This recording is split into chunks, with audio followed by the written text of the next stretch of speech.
Hello, my name is Juliet from the Department of Data Science at Seoul National University of Science and Technology. Today I will be doing a paper review on Mixpro, the data augmentation with Maskmix and progressive attention labeling for visual transformers. For this review, we'll briefly go through the introduction, the research gap, research contribution, experiments, and the final conclusion. Vision transformers are very powerful architectures, but they overfit easily, thus depend on heavy data augmentation to generalize. The currently existing augmentation approach, TransMix, mixes images and uses attention maps to decide the label, but this is still flawed in that the pasted region doesn't line up with vision transformer patches, and early attention maps are not reliable, so you end up with noisy supervision.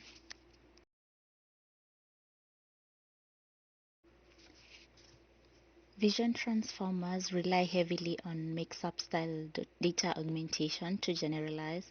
However, this leads to overfitting when dealing with many images.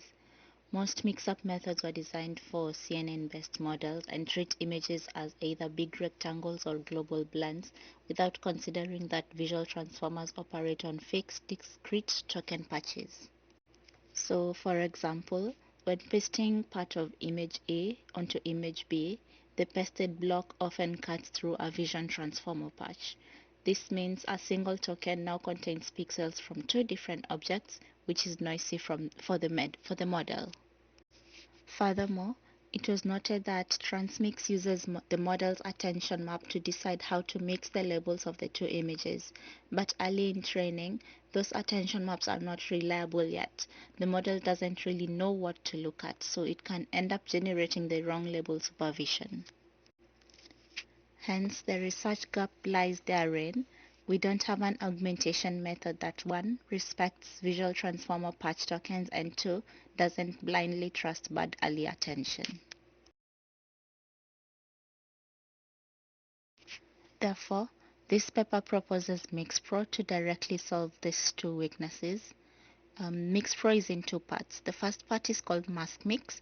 Instead of cutting one big rectangle, it replaces multiple mask blocks, and each block is aligned exactly to the visual transformer patch grid. That means every final token in the transformer still comes from exactly one source image, thus no more contaminated tokens that contain two different objects. The second part is called progressive attention labeling, or PAL.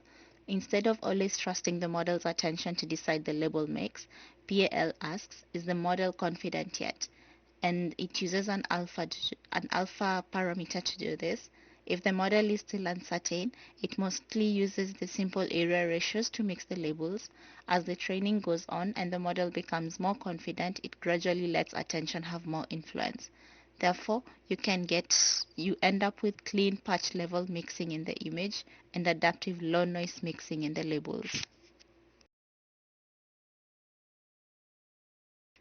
For the first experiment, Mixpro was directly tested on ImageNet 1K under the exact same training setup as TransMix.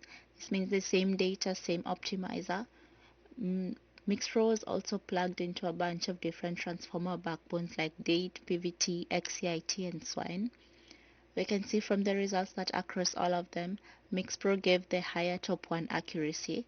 For example, for DATE Tiny, there was an improvement of positive 1.2 percentage points, and even larger backbones like SWINE and XCIT still got gains of around 0.5 to plus 1 point.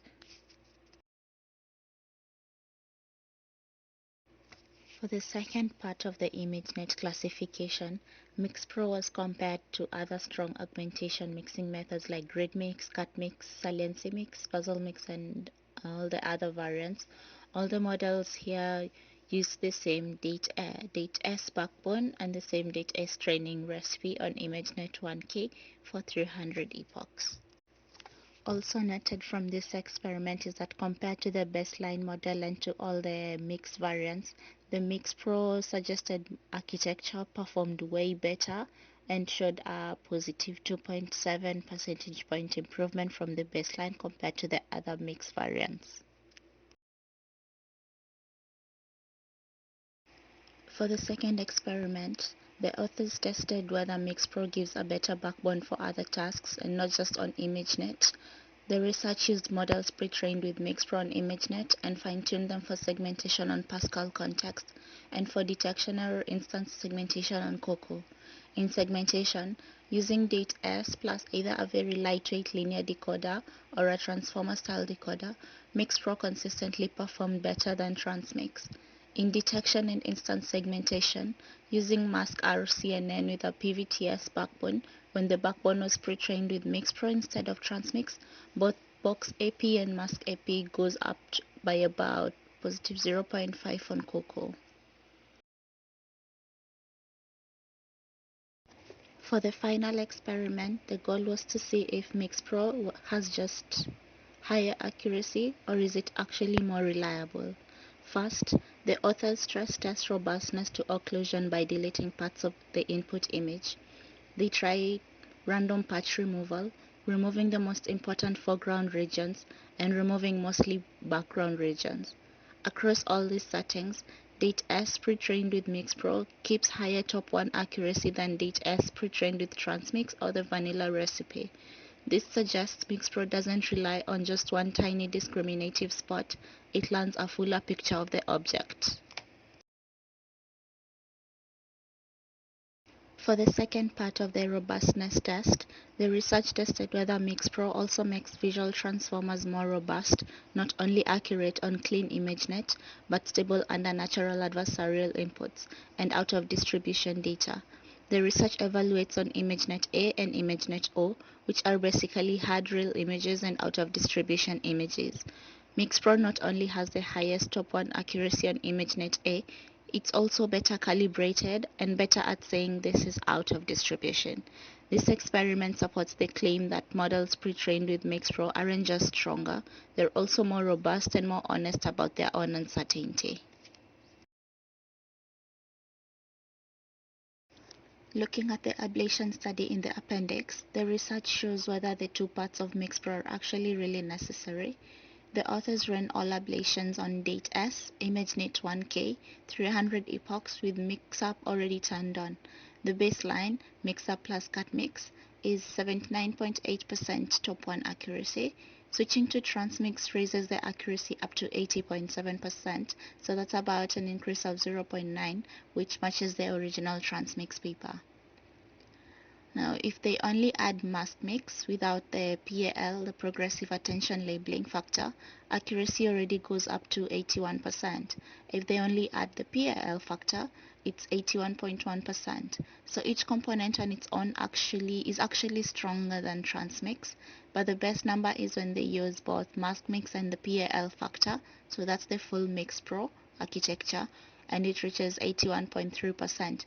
which is around 1.5 over the baseline.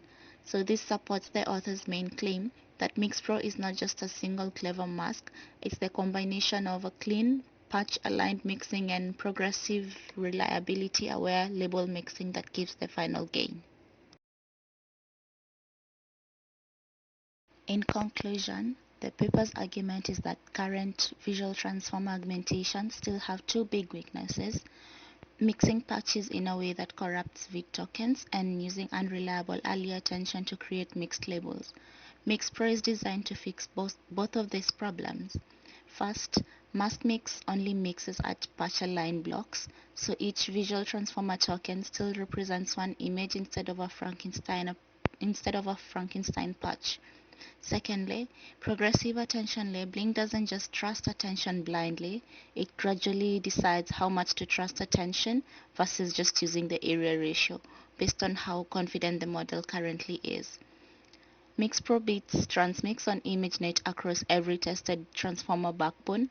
It outperforms other mix-up style methods while keeping the same training cost, and the pre-trained backbone actually transfers better to segmentation and detection and is more robust to occlusion and out-of-distribution images.